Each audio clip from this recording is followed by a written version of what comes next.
Welcome to another deep dive. We've got some really thought-provoking stuff lined up for today, exploring how global events kind of ripple out and shape society.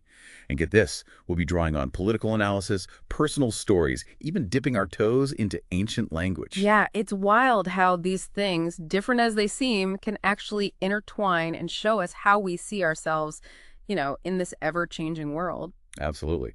We're going to see how real-life experiences can totally shift our perspective on these big global issues. But why don't we start things off over in Sweden? Seems there are some pretty interesting political shifts happening over there. Oh, for sure, for sure. Let's look at Jacob Solberg's observations. He's picked up on something, a growing trend where younger generations in Sweden, well, they seem to be less interested in those traditional political ideologies, the whole left versus right thing that previous generations were all about. They seem more focused on specific issues like climate change or education. Solberg's theory is that it might be because they've grown up in a pretty stable and prosperous Sweden, which maybe leads them to prioritize those concrete solutions over broader ideological stances. Do you think that resonates with what you've seen? It definitely makes you think. I mean, Solberg's onto something, but it raises a question, doesn't it? Could this shift away from traditional politics actually make society more open to manipulation? Like, if fewer people are really digging into those bigger political discussions, does that create a void for, those with not so great intentions to fill? That's a really good point. Makes me wonder about the role of education in all this. Because we also have Lars Nilsson's research, which adds another layer. His work shows a connection between higher education levels and leaning toward left-wing views, especially with older generations. What's your take on that connection? Well, Nielsen's work reminds us that it's not just about what generation you're from, right? Education, your social and economic background, personal experiences, all these play a role in shaping your political views. It's complex, how all those influences come together. Totally. Okay, switching gears a bit. Let's talk about language. hmm It's so central to how we make sense of the world, especially when it comes to stuff like political discourse and history. It really is. Language is constantly evolving, and getting to the root of it, like how it all started, can give us a fresh perspective on how culture has evolved too. That's where Corinne Tikkanen's work on Latin comes in. I was blown away by the fact that Latin was spoken for over 2,500 years. It's amazing how much influence it still has on modern languages, even today. It's like everywhere our vocab, the structure of our sentences. Imagine it spread across such a huge area. So naturally, you had all these different dialects popping up, eventually influencing the development of new languages. Fascinating to see how those linguistic seeds were planted, and they're still growing and changing today. Tikkanen also mentioned that learning Latin can help us understand the roots of our own culture and history. It's like unlocking a deeper understanding of how our language and thought processes came to be. Exactly. It's like having a key to figure out where words, concepts, even legal systems originated. So many legal terms we still use today in courtrooms, they come straight from Latin. Okay, so we've talked about those political shifts and the power of language. Now let's shift to something a little more personal, a story that really shows these global connections in a powerful way. I want to introduce you to Anders Berman. He's a social anthropologist who had this truly unique experience in Bolivia.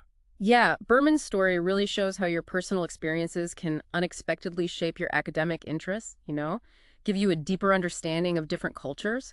His trip to Bolivia started as like this youthful adventure, but it turned into something much bigger than that. It all began with a simple question, right? Andes or Himalayas? As a young guy, Berman had to choose where he wanted to travel. He went with the Andes, a decision that led him on this incredible journey and sparked a lifelong passion for Bolivia. But there's a twist to his story. I think you'll find this intriguing. Oh, definitely. His trip took an unexpected turn. He had a bit of a run-in with the Bolivian military. I can only imagine. He's out exploring, and suddenly they mistake him for a foreign military advisor. They detained him for a bit. That must have been pretty scary. But as we'll see, it had a huge impact on his life. Oh, absolutely. It wasn't just a scary moment. It was a turning point for him, Oh. Sparked this desire to understand power structures, how cultures communicate, all the complexities of life in a place like Bolivia. And that's what led him to focus his academic work on the lives of Bolivian miners and the challenges they face in a globalized world. Powerful example of how personal encounters can totally change how we see global issues, wouldn't you say? I completely agree.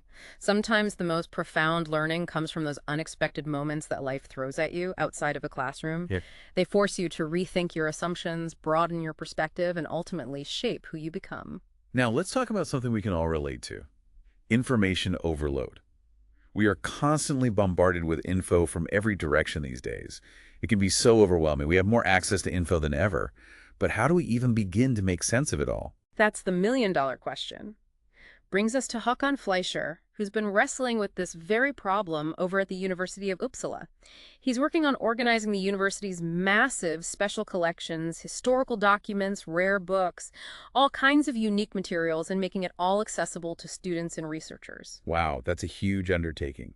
It's like trying to organize a whole library's worth of knowledge and make it easy to search and understand. And that's where Fleischer comes in, right? He gets that information is only useful if you can actually find and use it. He's creating a website to help people navigate these resources so they don't just sit there gathering dust. He's got some great practical tips for students, too, who are struggling with information overload.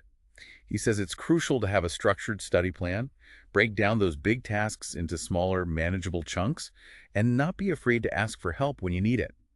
These are all things we can apply to our own lives, whatever we're trying to learn. Totally. Those tips might seem basic, but they can be so powerful. It's about being proactive and strategic about how you approach learning. What about you? What strategies do you use to stay organized and actually learn from this massive amount of info out there? Well, I find that having a clear goal for what I want to learn really helps. Otherwise, it's easy to just get lost in the weeds. That's a great approach. Having those goals gives you a roadmap and helps you prioritize what's really important. You got it. And I always try to break those big projects down into smaller steps so that they feel less daunting and more manageable. How about you? I like to step back and take breaks from all the information. It helps me process it all better. When I come back to it later, with fresh eyes, I often find new connections and insights. Yeah, it's so easy to just get swept up in that flood of information Yeah. and forget to take a step back and absorb it all. Those breaks are crucial for connecting the dots. Oh, absolutely. And speaking of connections, Bremen's story, his time in Bolivia, I think it really highlights how important it is to step outside our comfort zones, really experience different cultures firsthand. For sure. Berman started out wanting to explore the Andes, but that trip turned him into a dedicated scholar. He was fascinated by the people, the culture, the whole social dynamic of Bolivia. It went way beyond sightseeing. It was real immersion. And that crazy encounter he had with the military, being mistaken for like a foreign military advisor, briefly detained, that must have been jarring. It shows you how these cross-cultural experiences, they aren't always easy or predictable, right? But those challenges often lead to the most powerful learning experiences. You hit the nail on the head. That incident forced him to confront all these complexities, intercultural communication, power dynamics, all in a completely unfamiliar setting. It went from being an adventure to a real-world lesson in global politics and cultural differences.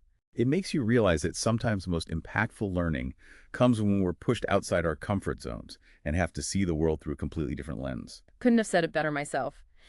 That ability to navigate those cultural differences, to understand different points of view, to communicate across those boundaries, it's becoming so crucial in our interconnected world. It is. And bringing it back to those political trends we were talking about earlier in Sweden, remember how Jacob Solberg was worried about younger generations kind of disconnecting from traditional politics? He thought it might make society more vulnerable to manipulation. What are your thoughts on that? Well, it is a valid concern. When people feel disconnected from politics, they might not be as inclined to really think critically about the information they're getting. They might be more likely to accept simplified solutions or even those misleading narratives, even if they're harmful. That's a good point. Makes me think about the growing influence of social media and the internet on how we talk about politics. Yeah. It's so easy for misinformation to spread like wildfire. And it can be tough to figure out what sources are trustworthy and which ones are pushing an agenda. Exactly. It's like trying to walk through a minefield, That's why critical thinking is so important. We need to be able to evaluate where information is coming from, see if there's any bias, and think for ourselves instead of just believing everything we see online. It's like we need a whole toolkit for navigating this information age, right? Right.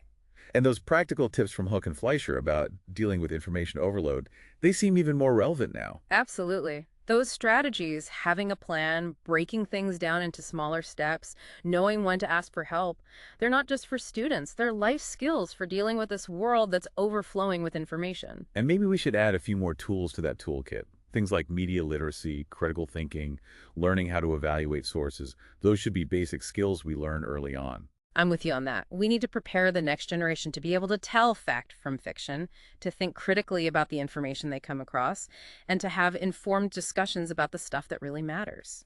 It's about giving people the power to be informed citizens, not just passive consumers of information. Right on. And that circles back to understanding history, language, different cultural perspectives.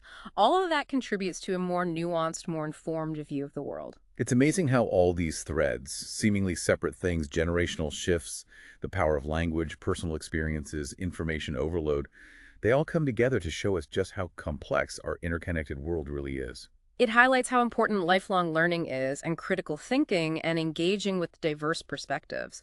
Remember Lars Nilsson's research, the connection between higher education and those left-wing views, especially among older generations. Yeah, it was really interesting to think about how education might influence political viewpoints, but also how that relationship might change over time across generations. It makes you wonder, are we seeing a shift in that relationship with younger generations as they tackle issues like climate change and social justice? Are they forging new connections between their education and their political identities? Well, that's an interesting question, one worth exploring further, for sure. It highlights how we're not just watching these trends unfold, we're part of them, shaping the future with our choices, our actions, and how we engage with the world around us. Such a crucial point. It reminds me of something Margaret Mead, the anthropologist, said. Never doubt that a small group of thoughtful, committed citizens can change the world. Indeed, it's the only thing that ever has. I love that quote, a powerful reminder that we can all make a difference. And that brings us to a question for you to think about. In a world where things are constantly changing and we're overloaded with information, what skills and strategies do you think are most important for navigating those complex issues and understanding different points of view? That's a great question to reflect on. Yeah, it really is something to think about. We've covered so much in this deep dive, from those generational shifts in Sweden to the lasting power of Latin, and, of course, Berman's incredible experience in Bolivia. Plus, we tackled that whole information overload thing, something we're all dealing with these days. It's true, it's true. Like we've got all these puzzle pieces and now we have to figure out how they fit together, to see the big picture, to see how everything's connected. Exactly. And I think the main takeaway here is that it's not just about passively absorbing information. It's about really engaging with it, right? Using what we learn to understand the world better, to connect with others in meaningful ways, and ultimately to make a positive impact. I couldn't agree more. Knowledge is most powerful when we share it, debate it, use it to build understanding between people. That's what makes these deep dives so great. We're not just listening, we're wrestling with ideas, questioning our assumptions, and expanding our horizons. Absolutely. And as we keep exploring these ideas and how they're all connected, we can start to build a more complete and nuanced understanding of the world around us. It's a journey, a journey of constant learning and discovery, and it's one we can all take together. Well said. So as we wrap up this deep dive, I want to encourage everyone listening to keep exploring these topics. Don't let the conversation end here. Talk to your friends, your family, your colleagues. Share what you've learned. Ask questions.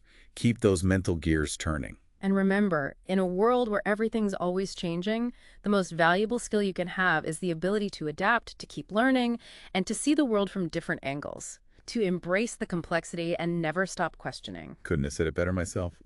That's a perfect note to end on. Thanks for joining us on this deep dive, everyone. We'll see you next time for another fascinating exploration of the world around us.